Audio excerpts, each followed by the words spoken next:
بچی کو رشتے نہیں آتے ہو، اگر اسی طرح آپ کے شوہر کی روزی نہیں چلتی ہو، میاں بیوی کے اندر نفرت ہو، میاں بیوی کے اندر تعلقات اچھے نہ ہو، تو علاج اور معالجے کے ذریعے سے کہیں اور جانے کی بجائے ایک آسان طریقہ آپ کو بتا دیا جاتا ہے۔ اپنی حاجتوں کو اپنے اللہ کی بارگاہ میں پیش کرنے کی کوشش کریں۔ یہ اسلام ہی ہے جو انسان کا تعلق براہ راست اللہ سے جوڑتا ہے۔ ہمارے یہاں اللہ رب العزت سے مناجات کرنا بہت آسان ہے، اللہ رب العزت کو پکارنا بہت آسان ہے۔ ہمارے یہاں یہ چیز نہیں ہے کہ فلاں کو ساتھ لے کر کے جاؤ گے تو ہی خدا کی بارگاہ میں کھڑے ہو سکتے ہو، اور فلاں کے ذریعے سے جاؤ گے تو ہی اللہ کی بارگاہ میں کھڑے ہو سکتے ہو۔ نہیں نہیں، ہم تو اللہ رب العزت سے ہم کلام اس سعادت کے ساتھ ہو سکتے ہیں کہ ادھر ہاتھ اٹھایا، مناجات شروع کر دی، اور بندہ اللہ سے گویا کہ محو گفتگو ہو گیا، محو ہم کلام ہو گیا۔ وہ کس طریقے سے فرمایا گیا؟ اچھی طریقے سے وضو کرو، اور اس کے بعد جب سب لوگ رات کو سو جائیں، کائنات میں سناٹا چھا جائے، اس وقت تو 2 رکعت نفل نماز اس شان سے پڑھو کہ گویا تم خدا کو دیکھ رہے ہو، اور یہ کیفیت نہ پیدا ہو تو پھر یہ حال تو ہونا چاہیے کہ خدا تمہیں دیکھ رہا ہے۔ انت عبد اللہ کانک ترا فإن لم تکن ترا فإنہ یراک۔ اللہ اکبر، کہ اللہ تمہیں تو دیکھ ہی رہا ہے۔ آقا ارشاد فرماتے انت عبد اللہ کانک ترا فإن لم تکن ترا فإنہ یراک۔ گویا تم اللہ کو دیکھ رہے، اور یہ کیفیت نہیں ہوتی تو یہ سوچو کہ اللہ تمہیں دیکھ رہا ہے، اور وہ تو تمہیں دیکھ ہی رہا ہے۔ ہمارا رب ہماری شہرک سے زیادہ قریب ہے، نحن اقرب الیہ من حبل الورید۔ ہماری شہرک سے زیادہ قریب، ہم سے بڑھ کر خوش نصیب کون ہے کہ خدا ہماری شہرک سے زیادہ قریب ہے، اور اس کا محبوب ہماری جانوں سے زیادہ قریب ہے۔ النبی اولا بالمومنین من انفسہم، مومنوں کی جان سے زیادہ محبوب کو قریب کر دیا گیا ہے۔ فرمایا گیا جب رات کو سب سو جائیں اس وقت تو اچھی طرح وضو کرو، اور خلوص نیت کے ساتھ 2 رکعت نماز پڑھو، اور 2 رکعت نماز پڑھ کر اب اس کے محبوبوں کا وسیلہ، اور خاص طور پہ سارے محبوبوں میں سب سے عظیم محبوب سید المعصومین، سید المحبوبین مصطفیٰ جان رحمت کا وسیلہ پیش کر کے پہلے اپنے گناہوں سے معافی طلب کرو، اور اس کے بعد اس یقین سے اللہ کو پکارو کہ کوئی میری فریاد کو سن رہا ہے۔ کسی نے مجھ سے وعدہ کیا ہے ادعونی استجب لکم، مجھ سے مانگو میں تمہیں عطا کروں گا۔ اس یقین کے ساتھ سب کا وعدہ جھوٹا ہو سکتا ہے، رب کا وعدہ جھوٹا نہیں ہو سکتا، اور اس کے بعد پورے یقین سے محبوب کا وسیلہ دے کر کے مانگو۔ نہ ملے تو پھر کہنا ہمیں کسی اور دروازے پر جا کر ایمان کا سودا کرنے کی ضرورت نہیں ہے۔ آپ اپنے گھر میں مصلی پر بیٹھ کر اپنے اللہ سے فریاد کرنا سیکھو، اپنے اللہ سے مناجات کرنا سیکھو۔ ارے جس نے مانگا یقین کے ساتھ میرے اللہ نے عطا کیا۔ یہ بات جو تمہارے دل و دماغ میں بٹھائی گئی ہے کہ ہم تو گنہگار ہیں، ہماری دعا کیا قبول ہوگی، ہم تو گنہگار ہیں اور ہماری فریاد کیا قبول ہوگی، یہ غلط ہے۔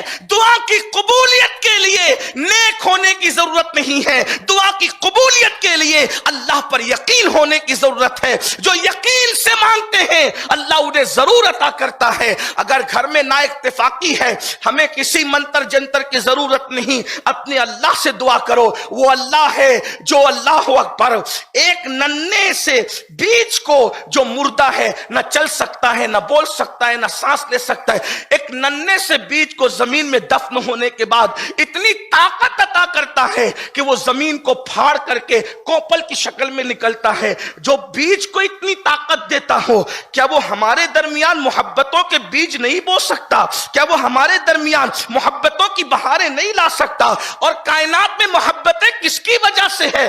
اسی کی مرضی سے ہے۔ اگر وہ چاہے تو ماں اور بچے میں محبت پیدا کر دے، اور وہ نہ چاہے تو جنم دینے کے بعد بچے کو ماں ہاسپٹل میں پھینک کر کے بھاگ جاتی ہے۔ وہی ماں ہے، ایک جگہ ماں جان دے رہی ہے، دوسری جگہ پھینک کر کے بھاگ رہی ہے۔ تو یہ کس کا نظام ہے؟ یہ اسی کا نظام ہے۔ وہ چاہے تو اتنی ممتا پیدا کر دے کہ ماں اپنے بچے پہ سب کچھ قربان کر دے، اور اگر وہ چاہے تو اللہ رب العزت ممتا نہ پیدا کرے تو ماں خود بچے کی جان لینے کے لیے تیار تیار ہو جاتی ہے تو یہ سب اللہ کا نظام ہے. اللہ رب العزت محبتیں بھی پیدا کرتا ہے, وہ محبتیں اٹھاتا بھی ہے. اس لیے اگر نفرتوں کا ماحول ہے اللہ سے فریاد کرو. بچیوں کو رشتے نہیں ہیں اللہ سے فریاد کرو. بس شرط اتنی ہے, محبوب کو وسیلہ بنا کر. کسی نے بہت اچھی بات کہی تھی, دعا کر خدا سے دعا کر مگر مصطفیٰ کو وسیلہ بنا کر, حضور کو وسیلہ بنا کر مانگو گے سارے مسائل حل ہوتے نظر آئیں گے. حضور غوث پاک کو وسیلہ بنا کر مانگو گے سارے مسائل حل ہوتے نظر آئیں گے.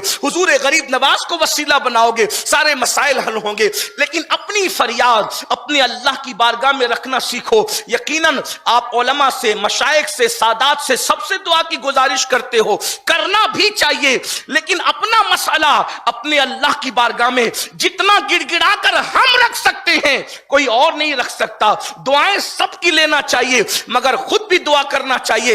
اور ساری دعاؤں میں سب سے مقبول جو دعا ہے قرآن کہتا ہے فَإِنَّ مَعَ الْعُسْرِ يُسْرًا إِنَّ مَعَ الْعُسْرِ يُسْرًا فَإِذَا فَرَغْتَ فَانْصَبْ وَإِلَىٰ رَبِّكَ فَارْغَب. ہر مصیبت کے بعد راحت ہے اور بے شک ہر مصیبت کے بعد دوہری راحت ہے. شرط کیا ہے؟ فَإِذَا فَرَغْتَ فَانْصَبْ, جب نماز سے فارغ ہو جاؤ, وَإِلَىٰ رَبِّكَ فَارْغَب, تو دعا میں محنت کرو, دعا میں گڑ گڑاؤ. نماز کے بعد کی دعا کی سب سے زیادہ اہمیت ہے. بلکہ جنہوں نے ایک صاحب تو ایسے تھے جن کی آنکھیں نہ تھی, نابینا ہو گئے تھے. انہوں نے اللہ کے رسول علیہ السلام سے عرض کی, یا رسول اللہ صلی اللہ علیہ وآلہ وسلم, میں چاہتا ہوں کہ مجھے آنکھیں مل جائے. اللہ کے حبیب علیہ السلام نے فرمایا کہ اگر صبر کرو تو جنت ہے. انہوں نے عرض کی, یا رسول اللہ صلی اللہ علیہ وآلہ وسلم مجھے آنکھیں چاہیے. تو اللہ کے حبیب علیہ السلام نے طریقہ عطا فرمایا. ہمارا ایمان ہے اگر حضور علیہ السلام ہاتھ رکھ دیتے تو انہیں آنکھیں مل جاتی. جب حضرت عیسیٰ کے ہاتھ رکھنے سے اندھوں کو آنکھیں مل سکتی ہے تو جان عیسیٰ کی شان ہی جدا ہے. اللہ اکبر. بلکہ وہ مسیحا نہیں, جان مسیحا ہے. مگر میرے آقا نے ہمیں طریقہ عطا فرمایا.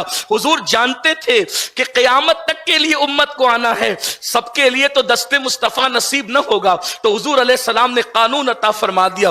فرمایا اچھی طرح سے وضو کر, اور وضو کرنے کے بعد 2 رکعت نفل پڑھ, اور اس کے بعد پھر حضور نے اپنے وسیلے سے دعا کرنے کا حکم دیا. میرے آقا فرماتے یوں اللہ کو پکار, اللہم انی اسألک واتوجہ الیک بنبیک سیدنا محمد صلی اللہ علیہ وآلہ وسلم نبی الرحمہ, یا رسول اللہ انی توجہت الی ربک فی ھذی حاجتی لتقضی لی. اس طریقے سے, اور پھر اس کے بعد اپنی حاجت کو پیش کرنے کے بعد فشفع فی کہے, اور یوں آقا کریم صلی اللہ علیہ وسلم کا وسیلہ پیش کرے. وہ صحابی نے ایسا ہی کیا. جب انہوں نے کیا اللہ نے ان کی آنکھوں کو روشن فرما دیا, ان کی آنکھیں روشن ہو گئی. اب یہ تو حضور نے ان کو بتایا تھا. حضرت عثمان غنی کے دور میں ایک صحابی تھے, وہ ان کی طرف حضرت عثمان غنی کی توجہ نہیں ہوتی تھی. تو ایک صاحب سے انہوں نے شکایت کی, یہ تو میری طرف توجہ ہی نہیں کرتے. تو انہوں نے یہی دعا اور یہی نماز ان کو سکھائی کہ نماز پڑھ کے یوں دعا کرو. انہوں نے جیسے ہی جو ہے اس طرح سے کیا, حضرت سیدنا عثمان غنی ان کی طرف متوجہ ہوئے. تو یہ اللہ کی بارگاہ کی طرف آؤ. اللہ رب العزت سے جو ہم دور ہو گئے, اللہ ہم سے قریب ہے, ہمیں اللہ سے قریب آنے کی ضرورت ہے. حضور ہم سے قریب ہے, ہمیں حضور سے قریب ہونے کی ضرورت ہے. اور یاد رکھنا اسلام تو پھر ہمیں بہت بلندی پر لے جاتا ہے. تو اپنے مسائل کو اللہ کی بارگاہ میں رکھ